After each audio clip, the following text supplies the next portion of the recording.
Assalamualaikum warahmatullahi wabarakatuh. Nama saya Syariful Kirom. Kali ini saya akan mempresentasikan tentang K3 di jalan raya. Kenapa edukasi K3 di jalan raya ini sangat penting?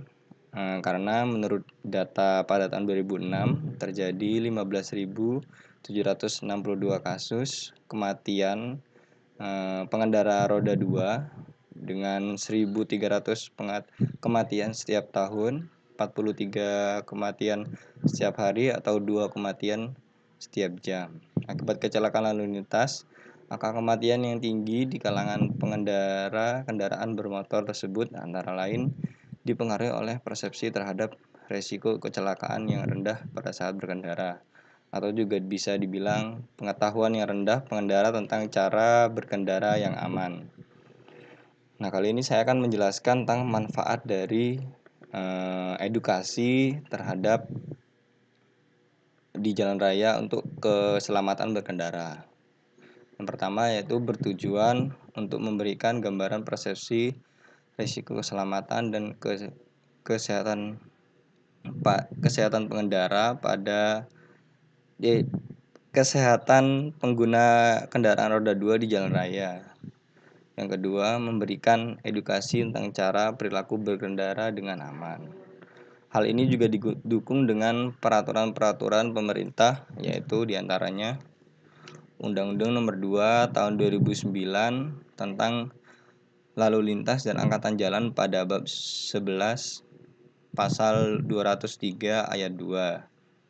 Kemudian ada lagi Undang-Undang Nomor 37 Tahun 2017 tentang Keselamatan Lalu Lintas dan Angkutan Jalan. Undang-Undang Nomor 14 Tahun 1992 tentang Lalu Lintas dan Angkutan Jalan, bahwa setiap pengguna kendaraan bermotor wajib mengetahui peraturan lalu lintas.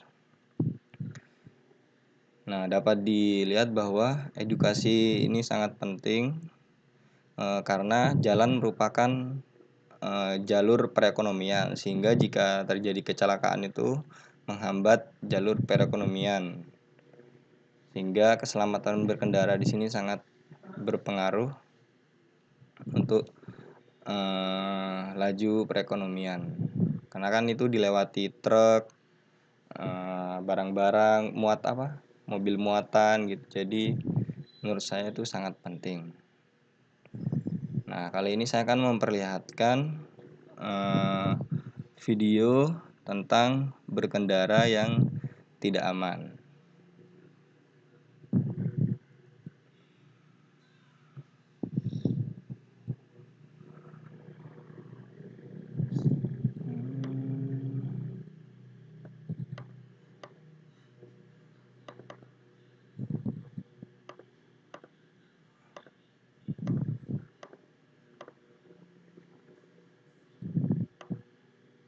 Sebentar guys.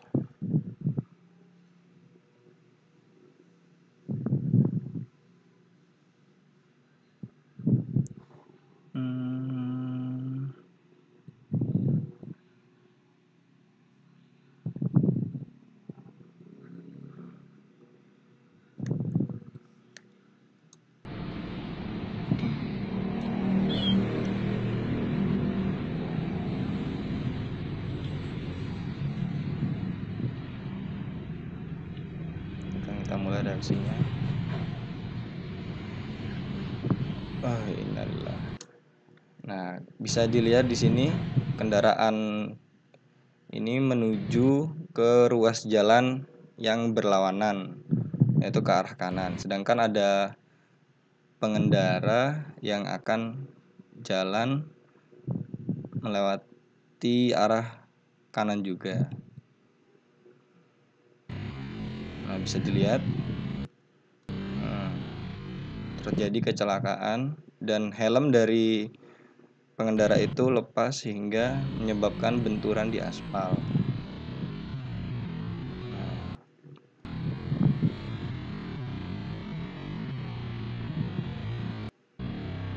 Hal ini bisa terjadi karena kedua pengendara ini tidak memahami bagaimana K3 di jalan raya.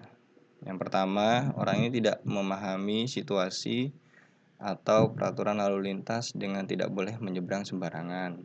Sedangkan orang yang satunya ini tidak memahami bagaimana perlengkapan yang standar dengan SNI, sehingga seharusnya jika dia menggunakan helm standar, seharusnya helmnya tidak lepas atau kejadian ini tidak terjadi. Nah, menurut saya seperti itu.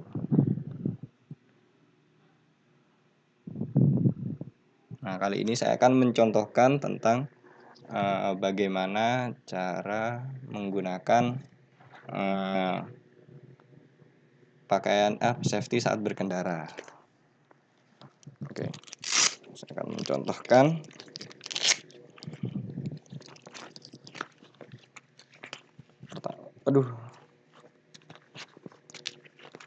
Pertama adalah menggunakan sarung tangan. Nah, sarung tangan ini sangat penting. Kenapa? Sarung tangan ini melindungi dari panas dan agar saat kita menggunakan motor itu tangan tidak licin, sehingga tidak terjadi hal yang tidak diinginkan. Kemudian kedua adalah jaket. Nah, jaket ini sangat penting terutama saat malam hari, karena udara sangat dingin sehingga kita biasanya tidak konsentrasi saat menyetir. Nah, nanti jaket ini seharusnya ditutupi begini. Kemudian kita menggunakan helm yang SNI, ada SNI, kelihatan. Ya, ada SNI-nya. Nah, kita begini.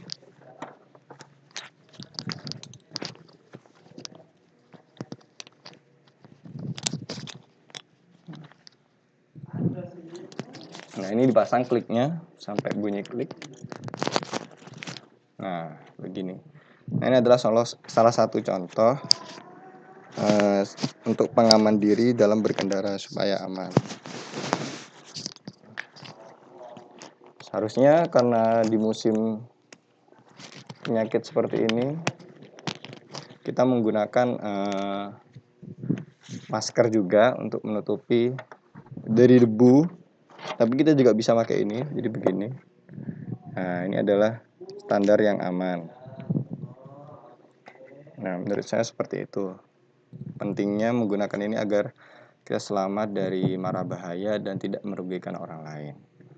Nah, cukup sekian presentasi dari saya. Wassalamualaikum warahmatullahi wabarakatuh.